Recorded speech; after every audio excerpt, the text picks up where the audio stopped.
The next session is on access to higher education, something which is very close to my heart. How real is this? And the two speakers are Dr. Sheau and Dr. Yuwana Podin. Shashi is a senior lecturer at the School of Communication, University of Science, Malaysia. She received a PhD in cinema studies from La Trobe University in 2010. Before that, she did her undergraduate and master's degrees at the very same school she now serves.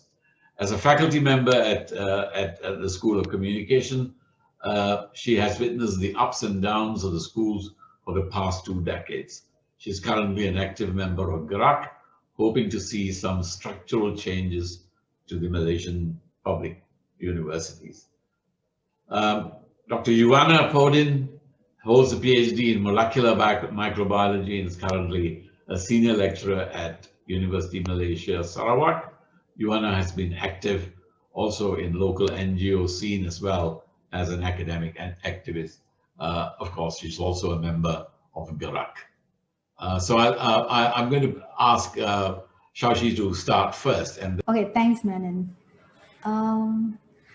Yeah.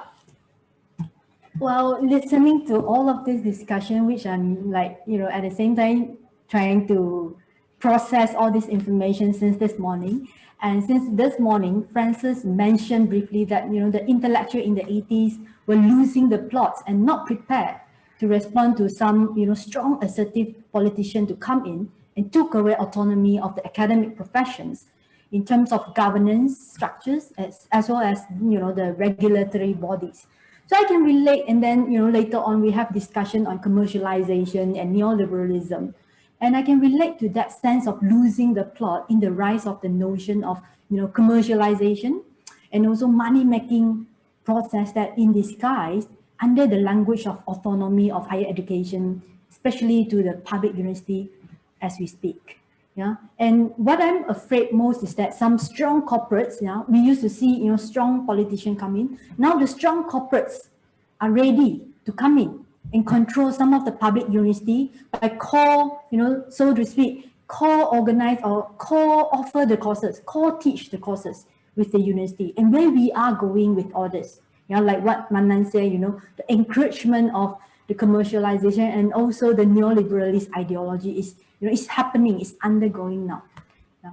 And I'm also quite grateful that, we have the roundtable session in the morning, which was excellent to inform me how messy and the complex of various establishments of our higher education institution in Malaysia, that, a lot of them are due to the so-called ad hoc political approach and also heavy bureaucratization that making our university becoming, more autocratic as well as less accessible to genuine academics who are critical of the government. Yeah, like what Jikun said.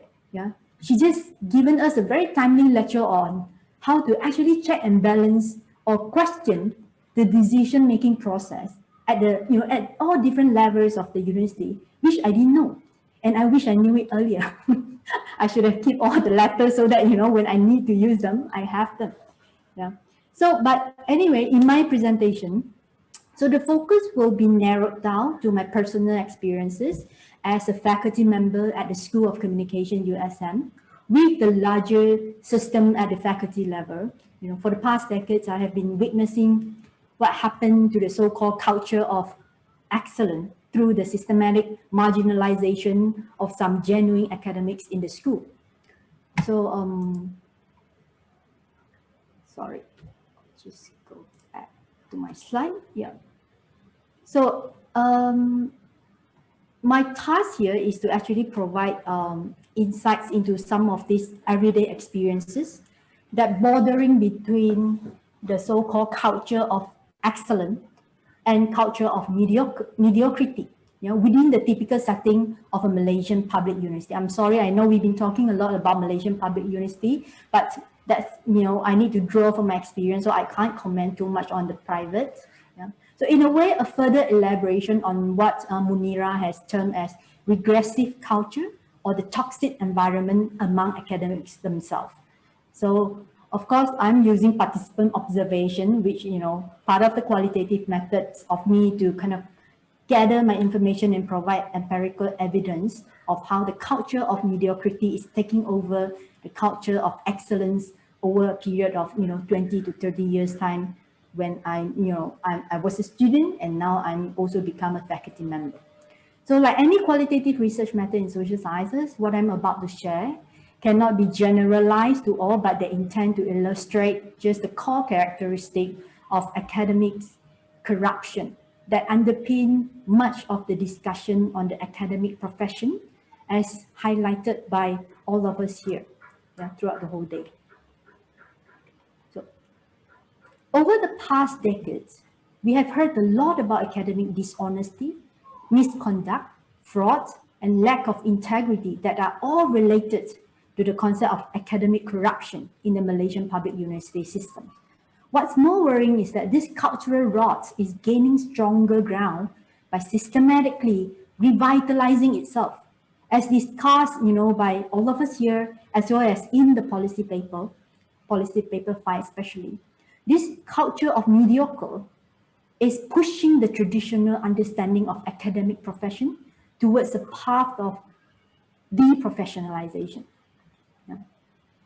So in order to address the issue, academics need to access to a culture of excellence, which is in absence, as addressed by Andrew earlier, by Yikun and also Munira, all of us here.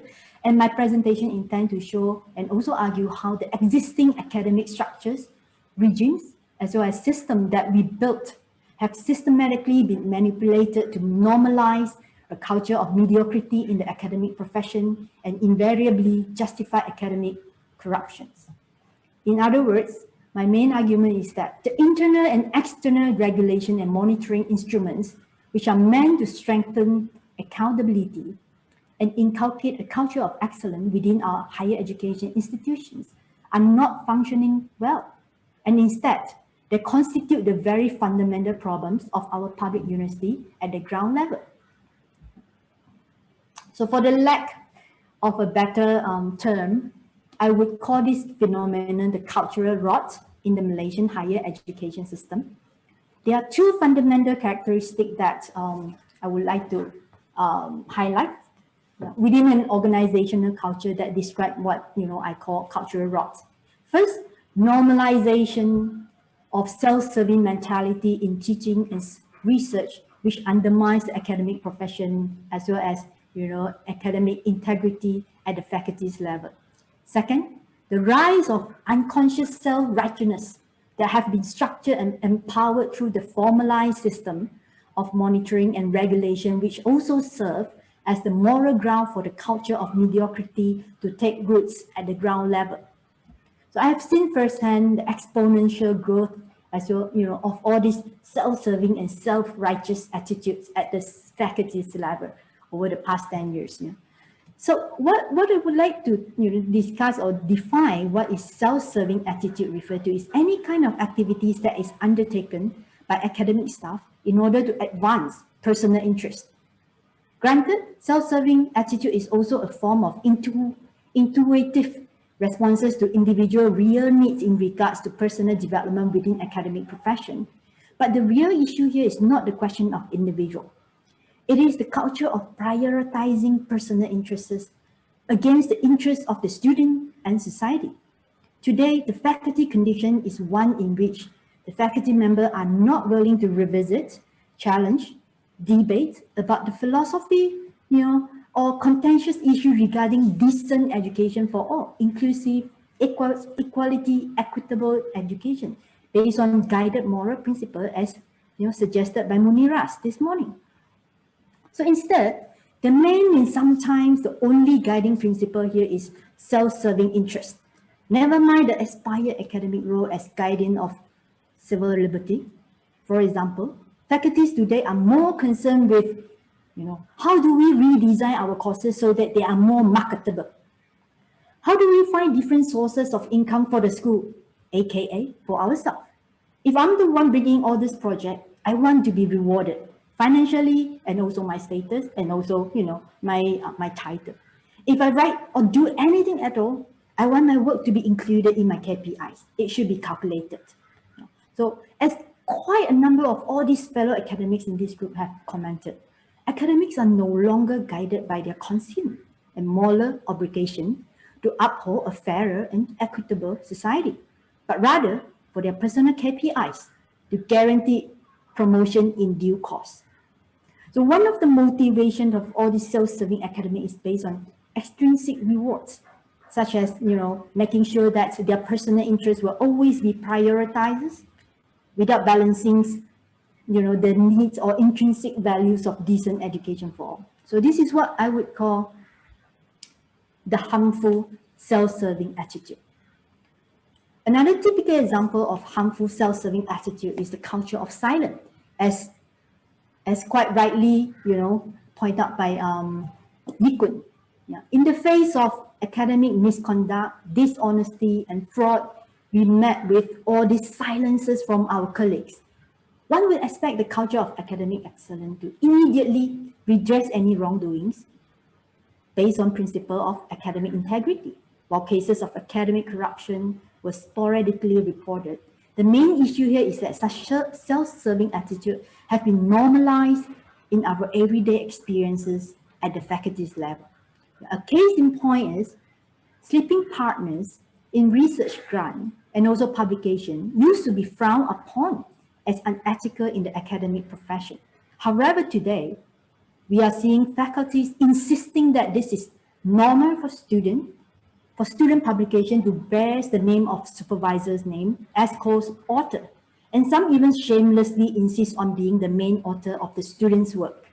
So what's worse, this malpractice is being legalized and also institutionalized in the graduation requirement for some postgraduate programs.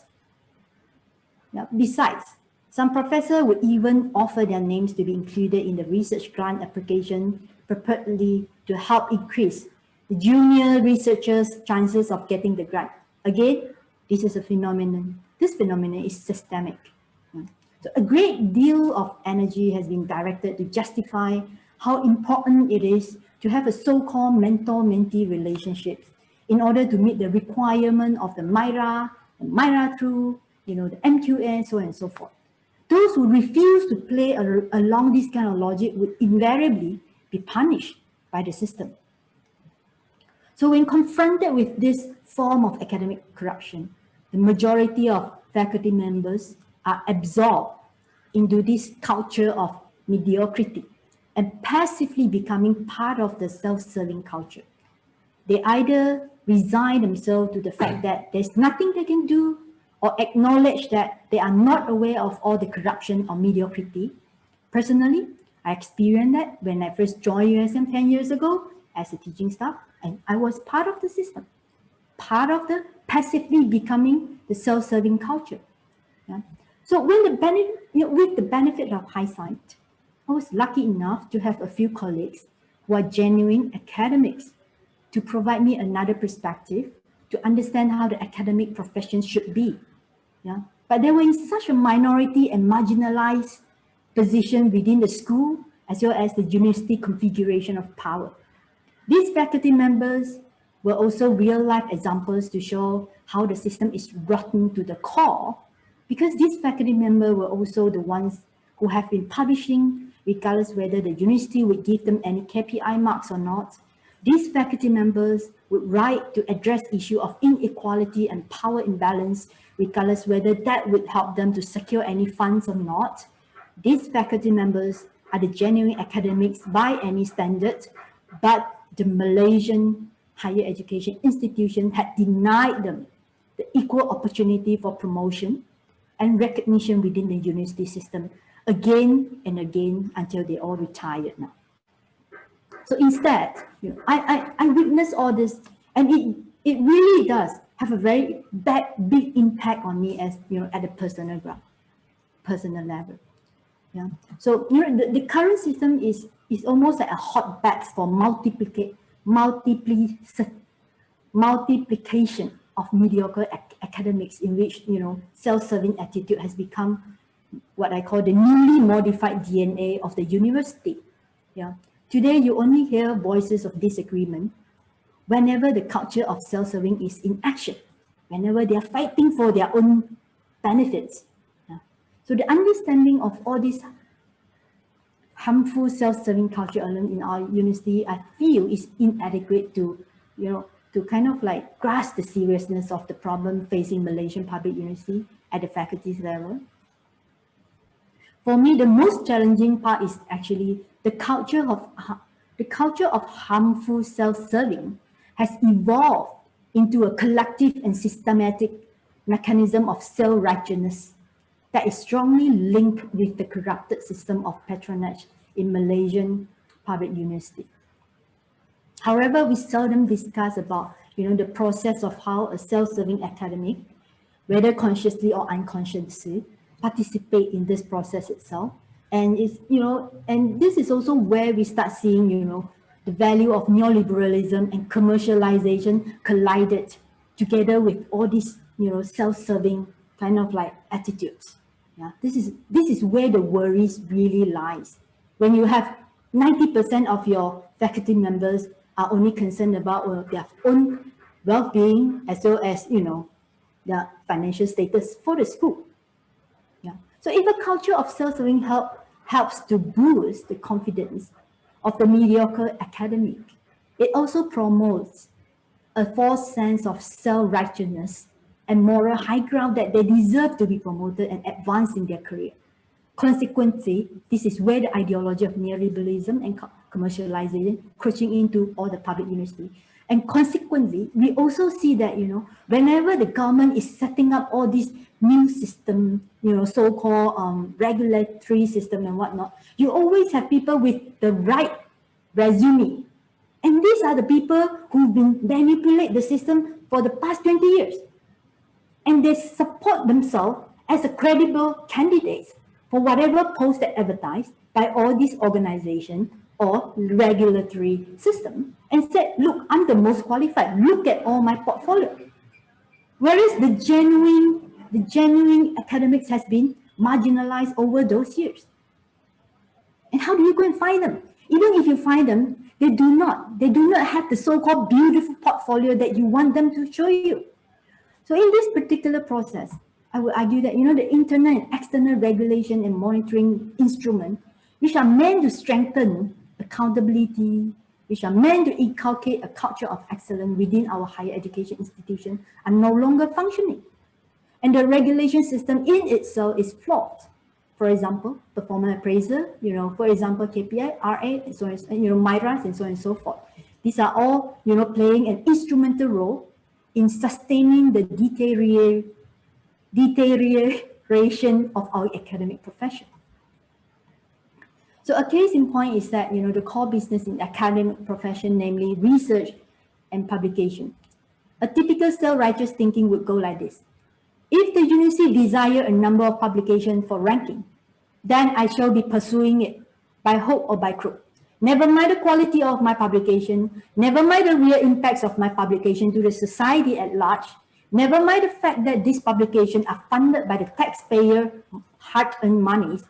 At the same time, the self-serving academics will go down an unethical path to exploit others.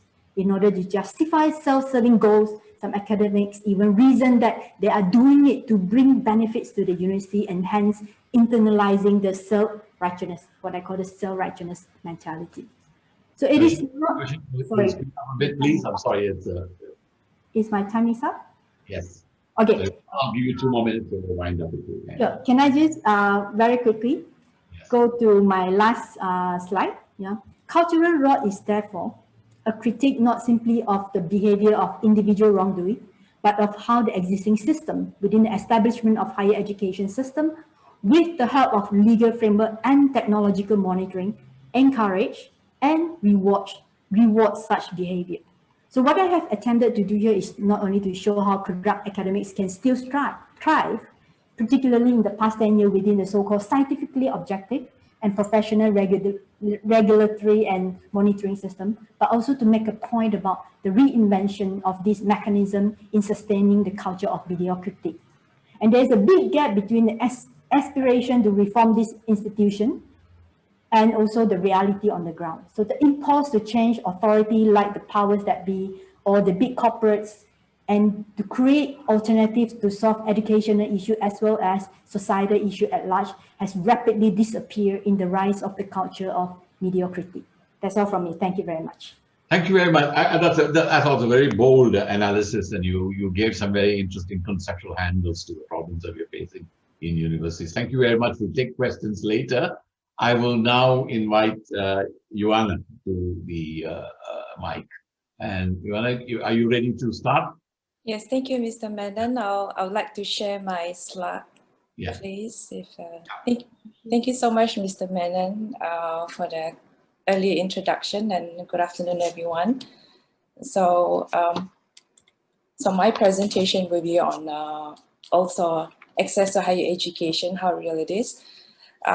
We have heard throughout the whole day all the systematic issues regarding higher education. So I'm bringing down to the grassroots level on what sort of examples of issues and what are the gaps in terms of realizing access to higher education. So, okay, this is my first slide. So expectation versus reality. How many times have sometimes we look at, a can of cookies, and then when you open it up, it's actually sewing kit. Similarly, for higher education, many parents send their children to university, and the students themselves coming to university with a different kind of expectations. With expectations, but what happens in reality is a different story. So I'm gonna discuss and give some examples of what sort of gaps between expectations and reality in the higher education. So I'm not going to dwell so much into what's the expectation of the tertiary education, because that has been covered earlier on, and what Malaysia aspires to be as a developed nation. And also it was mentioned this morning by the committee about how diverse the tertiary education institutions are in Malaysia, which I'm also not going to go into because that has been covered as well. But I'm showing this slide just to show you an example of how diverse it is.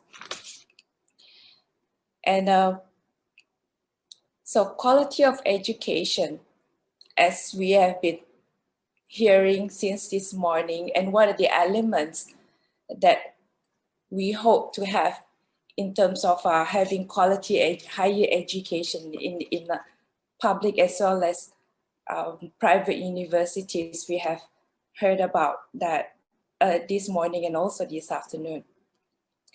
So the question now is, what is quality education? All right. So for quality of the education, there are a lot of times that we are faced with the dilemma of the chicken and egg situation that Andrew had mentioned this morning about one side of the expectation is to produce quality graduates, and at the same time they are bogged down with all these debts that they have. So, and in addition to that, there's also the concern of matching the quality of education as well as also the quality of the academics that we have in our system. So that's also another concern. But what I'm going to talk about would be, as I mentioned earlier, the access to the support services in higher education, and how these support services would provide, would maintain the quality of higher education. So one of the examples of what sort of quality education that we're talking about would be conducive learning environment. There are a lot of times that we've heard of, especially for public universities, infrastructure is an issue. We have seen of dilapidated lecture halls and also facilities within the university. And There have been also concerns of malfunctioning air conditioning system, which leads to more issues, and as you can see here in this photo, how some furniture within the university has been infested with mold. And we have heard of the horrid university student accommodation within university. And a lot of times it's due to misplaced priority by top management of the university, where resources are being used for, rather being used for huge billboards and also outriders for some of the management to travel within the university. So that's one of the examples of the gaps of access to quality higher education. And of course, especially in the current pandemic situation, we rely a lot on access to internet. And many of us have heard of Viviana, the Sabahan student in University of Malaysia, Sabah, who had to climb up a tree to sit for exam, as well as the two siblings in Kelantan whose stories have also been highlighted by some of the media. And they too had to hike up a hill so they could have access to internet. So these are some of the gaps in terms of that we are facing in higher education.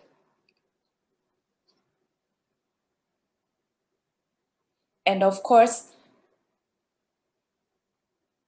there are gaps, but there are also some individuals as well as students groups who have band together and fill in the gaps as well. So, which is also important in addressing the gaps.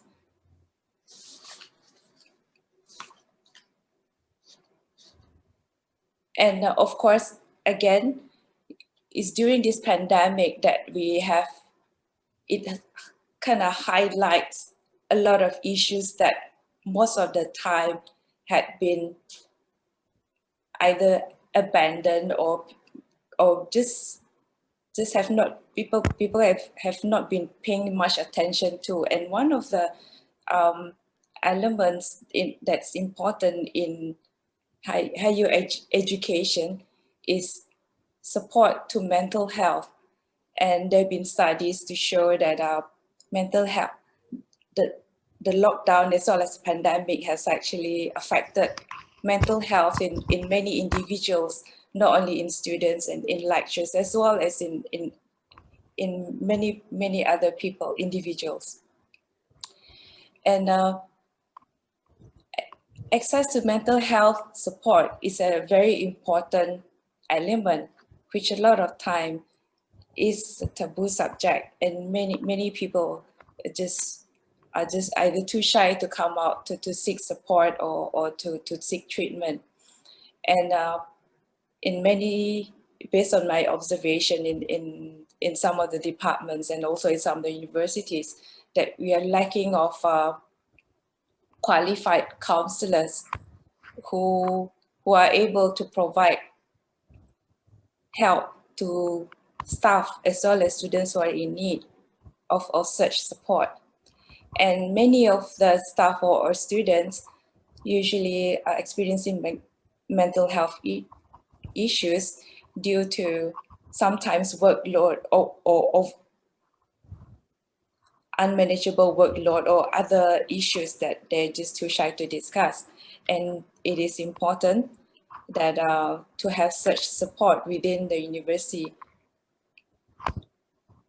And in addition to that, I just want to give an example of how academic freedom and intellectual autonomy in a public university as well as in a private university setting.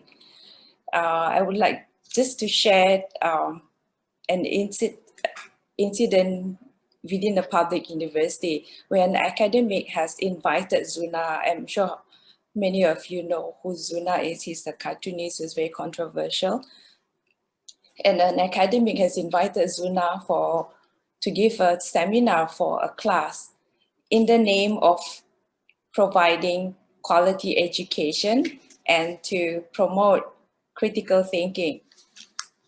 So when Zuna was invited to the class, the academic was actually called out by the dean because he kind of got into trouble because when Zuna posted his photo, his presence in the class to his social media, he was, the ministry at that time caught up to his presence in this particular university. And so the management of UC received a call from the ministry, and this when the academic got a call from the dean and he was being asked as to why he invited Zuna to the class.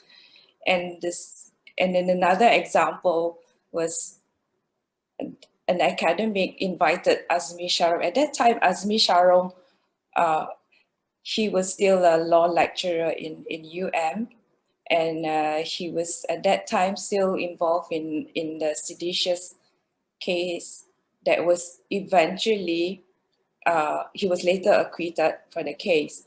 But when he was invited to this university to give again a lecture, the academic was also called out by the dean, and the management said that he wasn't welcome in the faculty.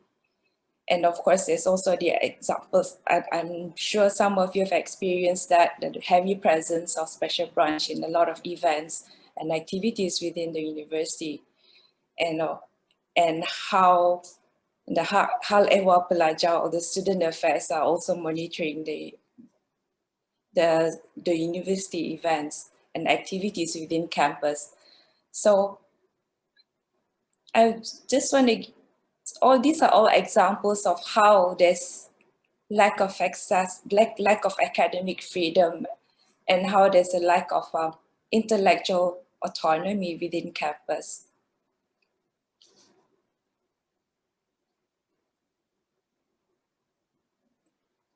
And in that addition to that, there's also lack of justice.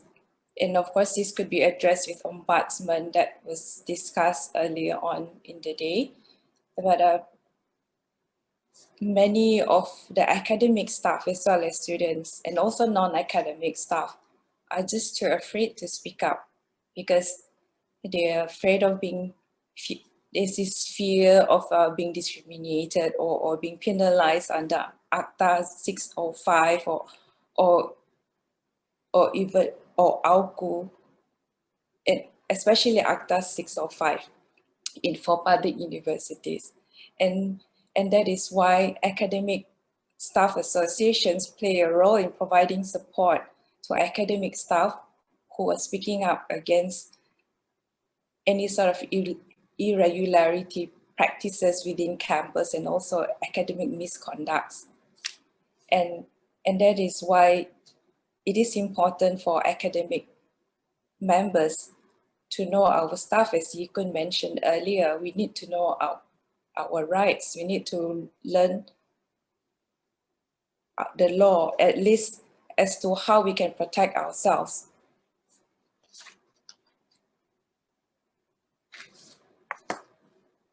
And as also mentioned earlier on, there have been cases of sexual harassment within campus, either perpetrated by academic staff or non-academic staff against students, or between staff themselves.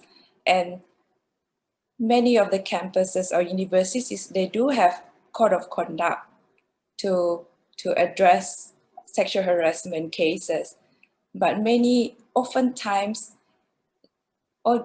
it lacks mechanism to redress the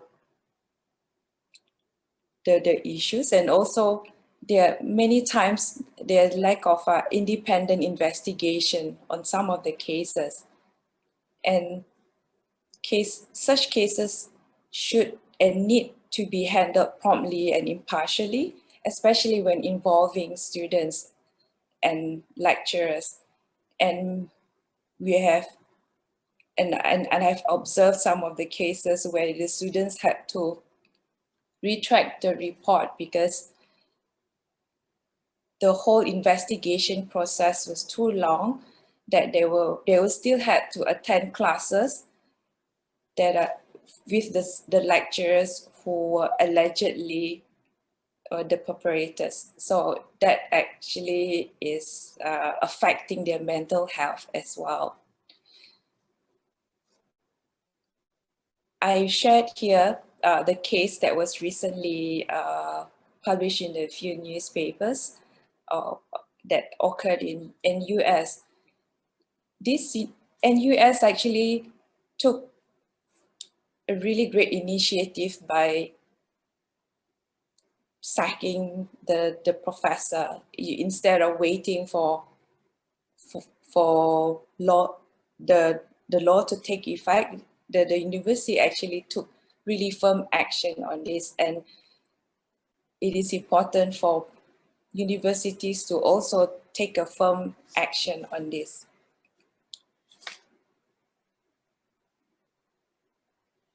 So just to sum up,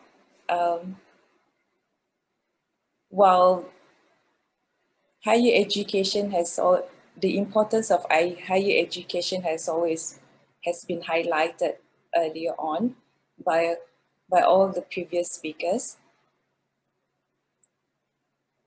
The resources, I would just like to say that the resources, the importance of higher education has to be reflected in the resources that are being put into the support access as well in higher education. And I'd like to end my presentation, my really short presentation, by saying that you know, there's a saying that it takes a whole village to raise a child. Similarly, in higher education, in educating the future generation, it's not only in class, but every one of us here in the academic, as well as the whole system, need to also contribute in educating the students. And with that, I thank you.